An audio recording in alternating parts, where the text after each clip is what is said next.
Joran adjusted the viewport controls for the third time that hour, muttering under his breath about how a nebula shouldn't look like it was auditioning for a cosmic disco. The Aetheris hummed softly beneath him, a constant reminder that somewhere deep in its steel belly, the engines were converting raw plasma into propulsion while the AI, Griv, judged his every move with the subtle cruelty of a comedian who hates his audience. "Really, Joran?" Griv's voice cut through the quiet. "Your fascination with that swirling gas is only surpassed by your inability to remember where you put the coffee mug." Joran shot a glance over his shoulder, half expecting the mug to levitate toward him like some sentient relic, but it lay on the console exactly where he had left it 3 minutes ago. Not that he could trust it to stay put. Gravity anomalies in this sector were notorious for nudging loose objects in the direction of existential dread. He leaned closer to the viewport, eyes tracing the sparkling tendrils of blue and violet light. It wasn't just pretty, it was alive in a way that made his chest tighten. The nebula's quantum particles shimmered as if they were aware someone was watching, and Joran, ever the overthinker, couldn't help but imagine them gossiping among themselves. Maybe, he thought with a smirk, they'd call me the human who stares too long. The ship's lights flickered briefly, reminding him that he was, in fact, not part of the nebula, but entirely inside a metal coffin hurtling through space at fractions of the speed of light. And then the shimmer appeared. At first he thought it was a trick of the particles, a reflection of his own tired eyes. But the shimmer condensed into a form that was distinctly humanoid, standing just beyond the glass of the observation deck. Joran's mind froze mid-thought as if gravity had taken a personal offense at his distraction. The figure had a height that commanded attention, with a posture so relaxed it mocked his nervous, slouched stance. Her skin had a subtle luminescence, like moonlight filtered through water, and her long ears tapered gracefully to points that twitched with every minor sound. Her eyes, a shifting hue between amber and green, seemed to peer into the corners of his imagination, and a smile tugged at the edges of her lips, playful, teasing, electric. Joran realized he had been holding his breath and promptly panicked, drawing in a gulp of recycled air that made his stomach lurch. He fumbled for words. "UHHI?" His voice emerged as a squeak which made Griv snort audibly. "Yes, yes, a proper human greeting for an interstellar encounter," the AI quipped, utterly heroic. The figure tilted her head, long ears flicking with the subtle precision of a predator assessing a mouse. "So you like my body?" Her voice carried warmth but also mischief, like she knew she had reduced him to a puddle of awareness he didn't know how to manage. Joran blinked, twice, then thrice. I mean no, well." His words stumbled over each other like graviton particles in a simulation gone wrong. Humor, thankfully, arrived in the form of Griv's commentary. "Careful, Joran, it's your vocal cords betraying you. Perhaps try flapping your ears for emphasis, it might help." The alien laughed, a sound like wind through crystalline chimes. It didn't mock him, it delighted in the absurdity of the moment, the kind of amusement reserved for small creatures who tried very hard to be heroic and failed spectacularly. "I am Lysera," she said, the name rolling off her tongue like a melody. "And you are?" "J. Joran," he stammered, "human from Earth. A professional space cataloger and occasional coffee spill hazard." Lysara's eyes glimmered with amusement at his self-effacing humor, and Joran immediately cursed the fact that his natural awkwardness seemed amplified in the presence of someone who looked like she could exist as effortlessly in space as air. "You catalog planets?" she asked, stepping closer, her long ears twitching like antennae tuned to some frequency of his panic. "How mundane." The word was teasing, not insulting, and Joran found himself laughing, a short, nervous bark that echoed oddly in the observation deck. "I've never met anyone who calls planet cataloging mundane," he admitted. "Unless," he added, "you consider space disco nebulae somehow boring." "Not boring," she replied, her smile widening, "merely predictable." Though, she paused, letting her gaze linger just long enough to make his stomach knot. "You make even the predictable interesting." Joran tried to recover his composure, reminding himself that she was probably reading his internal monologue like an open data stream. "Interesting," he repeated aloud, and then immediately cursed the word for sounding like a polite cover for utterly flustered. Griv's digital sigh resonated in the background. "Yes, continue, human, flusteredness suits you," it muttered dryly. Lysara circled him slowly, each movement graceful, deliberate, like a starship navigating a gravity well. She tapped a finger against a console, sending holographic charts flickering to life, and watched him fumble with them as if testing the limits of human dexterity. "Tell me," she said, her voice dropping to a conspiratorial tone, "how do you see me now, not just the body, what do you notice?" Joran's mind spun. Should he comment on the subtle glow of her skin, the way her ears twitched in sync with his heartbeat, or the faint scent of ozone that seemed to trail her? Humor came as a lifeline. "I notice you make my job of cataloging the universe suddenly feel less important." He winced at the cheesiness but found, to his surprise, that she laughed again, that crystalline, playful sound. "You humans are funny," she said, resting her chin on her hand, one elbow propped on the console. "Always so concerned with the serious when the universe offers this." She gestured vaguely at herself and the nebula beyond. "And yet," she added, tilting her head, "you stare longer than you think you should." Joran grinned sheepishly. "Guilty," he admitted, "though in my defense that nebula is mesmerizing too." "Of course," she said, her smile hinting at amusement, maybe even approval. "But I suspect your mind is more occupied with the terrestrial elements." Her words carried an implication he couldn't ignore, and he felt the tension curl in his chest like a live wire. Yet somehow the absurdity of the moment, the playful challenge in her tone, the fact that he was standing in space pajamas, well, technically, a human-issue jumpsuit, made him laugh again, and the laugh broke the tension in a way nothing else could. They spent the next hours in a delicate dance of conversation, jokes, and small experiments with the ship's sensors, Lysara showing subtle tweaks to the quantum stabilizers while teasing Joran about his tendency to overreact to every blinking light. He, in turn, found humor in the way her long ears twitched in response to tiny sounds, imagining them as mood indicators, almost like a feline's tail. The tension never fully left, but the humor made it bearable, even exhilarating. As the ship drifted through the kaleidoscopic expanse, Joran realized he was no longer cataloging planets. He was cataloging Lysara, every glance, every smile, every playful taunt. And somehow, in that moment, amid the hum of engines, the chatter of Griv, and the endless twinkling nebula, he felt as if he had stumbled into a corner of the universe designed entirely to make him wonder what it meant to be human, and to be captivated by someone utterly, impossibly alien. Joran had never thought he'd find himself in a situation where quantum particles, a hyper-intelligent alien, and his own clumsiness would collide in a single, chaotic symphony. But here he was, crouched behind a console that seemed to hum disapprovingly at his every movement. Lysara floated nearby, her long ears twitching like twin sensors scanning the room, her eyes flicking over the holographic display with casual amusement. "You realize," she said, her tone teasing, "that you're treating a planetary experiment like it's a kitchen appliance." Joran groaned, rubbing his forehead. "You'd think after 3 months of training I'd be good at this. But somehow, every time I try to calibrate the quantum sensors, they look at me like I'm the one who might spontaneously combust." "Perhaps you would be," she replied, the corners of her mouth curling in a mischievous grin, "though I suspect I'd find it highly educational to watch." The planet they were orbiting was a marvel and a menace in equal measure. Its atmosphere shimmered with volatile quantum energy, particles that bent light and occasionally made gravity feel like it was taking a coffee break. Joran had been assigned to document the ecosystem and catalog any anomalies for the Interstellar Scientific Council. But the moment Lysara had volunteered as a test subject, his world, normally governed by logic and procedure, had turned delightfully sideways. "Ready for the demonstration?" Lysara asked, stepping into the containment chamber that glimmered with a soft, iridescent glow. Her long ears flicked forward as if acknowledging some unspoken signal. Joran, trying to match her calm demeanor, waved his hands in front of the console, nearly spilling a tray of instruments.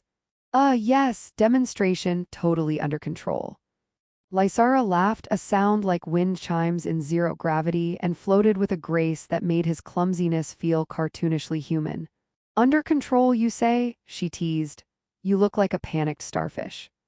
Joran cursed softly and muttered, "I resemble a panicked starfish, apparently."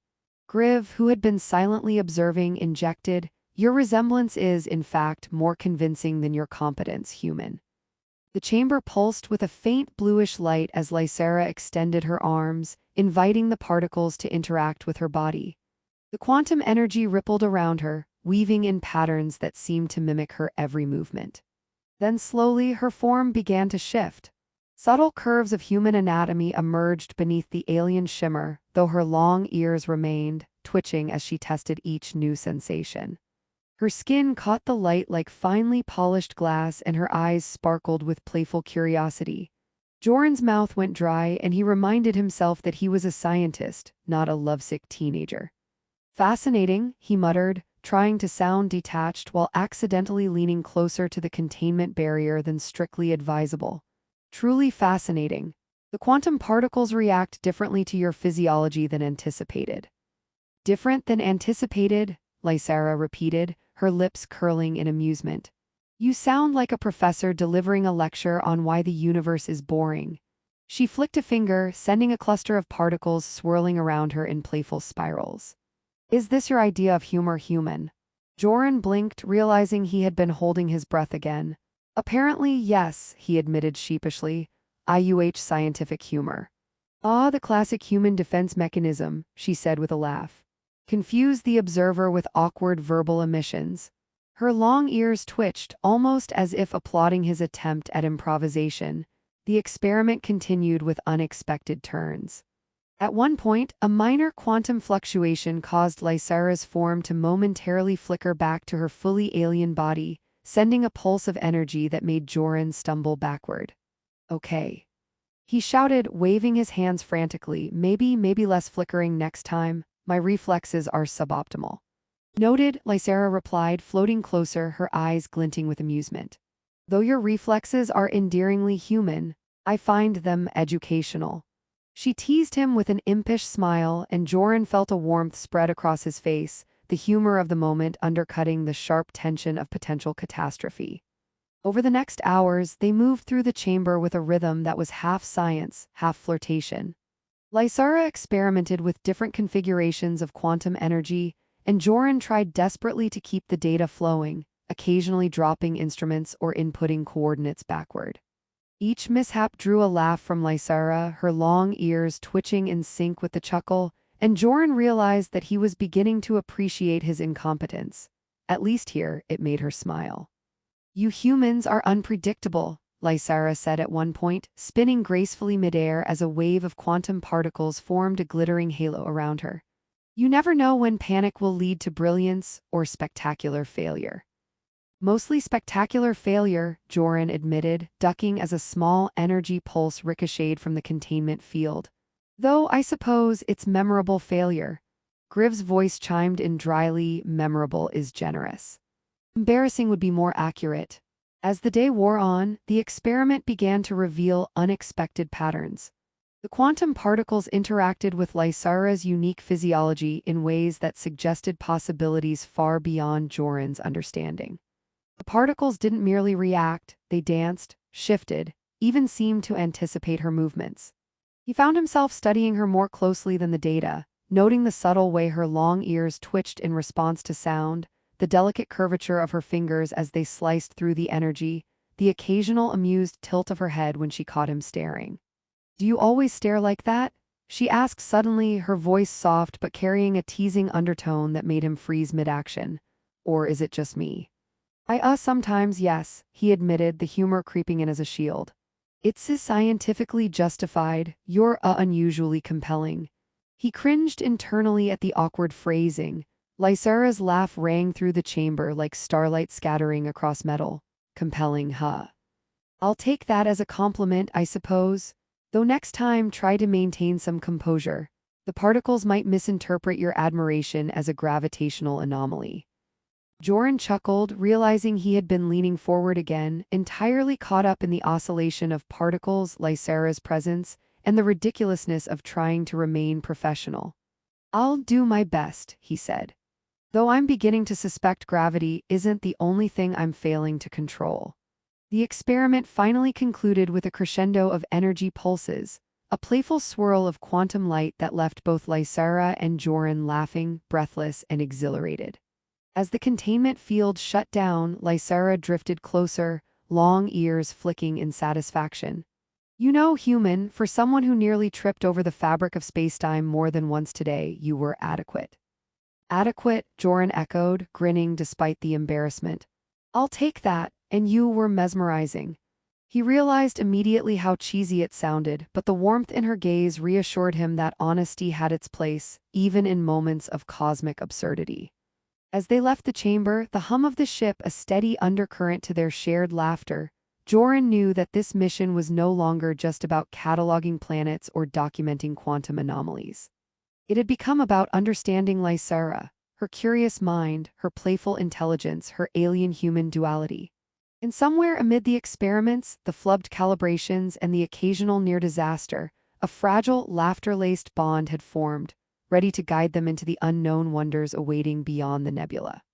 Joran clutched the emergency tether as the storm whipped across the alien planet, a luminescent gale that made gravity feel like a suggestion rather than a rule. Lysara hovered beside him, her long ears flicking like twin radar antennas, reading shifts in the quantum-charged atmosphere that Joran could only hope to understand. You humans really do love to complicate things, she teased, her voice carrying over the roar of energy currents that twisted through the air like glowing serpents. I didn't exactly volunteer for the luminescent gale category, Joran muttered, adjusting his suit, which was already smeared with phosphorescent pollen from the floating flora. Although I suppose technically no one asked the flora either. Griv's voice chimed in from the comm system, flat but cutting. Comment noted, Flora does not care for commentary either, human. Lysara laughed, a sound that somehow balanced the tension of their situation with warmth and levity. You and your commentary, she said, glancing at him with that same mischievous spark that had captivated him months ago on the Aetheris. It distracts the particles in a good way. Joran winced, realizing he had once again anthropomorphized quantum phenomena. Right, he said, distracting particles, that's exactly what I'm supposed to do here. He jabbed the tether into the nearest bioluminescent tree, which shimmered in response like a softly glowing sentinel. And they said fieldwork wouldn't be exciting. Exciting. Lysara's voice was teasing, but she drifted closer, the shimmer of her partially human form catching the scattered lights of the storm. I'd call it adventurous, though I suppose that's just your perspective, human. She twirled midair, her long ears following the arc with exquisite precision, and the particles around her seemed to pirouette in mimicry. Joran watched, enthralled, and nearly forgot to anchor himself to anything solid. Adventurous, he muttered, shaking his head. You make it sound like a dance recital. Exactly, she replied, landing lightly beside him. Why not make science a performance? It keeps the universe entertained. They navigated the glowing forest together, their movements a mixture of caution and improvisation. Joran had learned, painfully and humorously, to trust Lysara's instincts. Her senses picked up shifts in gravity, energy fluctuations, and even subtle chemical reactions in the air long before he could register them. And yet, despite her superiority in adaptation, she treated him with a mixture of amusement and respect, teasing him about his tendency to overcomplicate, while subtly acknowledging his growing competence. At one point, Joran tripped over a root that seemed to wink at him in phosphorescent mischief. Lysara reached out, catching him effortlessly, and whispered, Careful, human, gravity is not your friend today. I'm beginning to suspect it's conspiring against me, he said, laughing despite the adrenaline. Though I have to admit conspiring with someone as mesmerizing as you isn't all bad. He winced internally at the cheesiness but noticed a soft chuckle escape her lips, accompanied by the faint twitch of her ears. The storm began to subside, leaving a misty shimmer over the alien landscape. Glowing plants hummed softly, quantum particles settling into delicate patterns across the ground. The shift felt like the universe exhaling, and Joran realized he had stopped thinking about cataloging anomalies or following protocol. All he could focus on was the rhythm of Lysara moving beside him, and the strange, wonderful way the universe had opened a space for connection, human to alien, curiosity to attraction, awkwardness to shared laughter. As they approached the clearing where the Aetheris waited, a final gust of luminescent wind revealed a hidden grove of floating, crystalline flora. The particles reacted to Lysara's presence, spiraling and weaving, almost as if they recognized her form and her intent. Joran stepped forward cautiously, marveling not just at the flora, but at his own capacity to adapt, to laugh at himself, and to engage with the unknown without paralyzing fear. "You've changed," Lysera said softly, hovering beside him. Her long ears twitched, expressive in a way that conveyed amusement, pride, and curiosity all at once. "I see it. You're not just the human who stares. You notice, you respond, you understand more than you realize." Joran laughed, a sound that mingled relief and disbelief. "I suppose surviving quantum storms, interspecies experiments, and near-death tumbles in luminescent forests might teach a person something." He grinned, realizing how far he had come from the awkward cataloger who had first met Lysera on the Aetheris. Mostly, how to keep my coffee mug intact, and maybe how not to trip over the universe every 5 minutes. Lysera rolled her eyes, the motion graceful, teasing, utterly human in its expression despite her alien form. "You've grown," she said, landing lightly on the crystalline flora, particles cascading around her.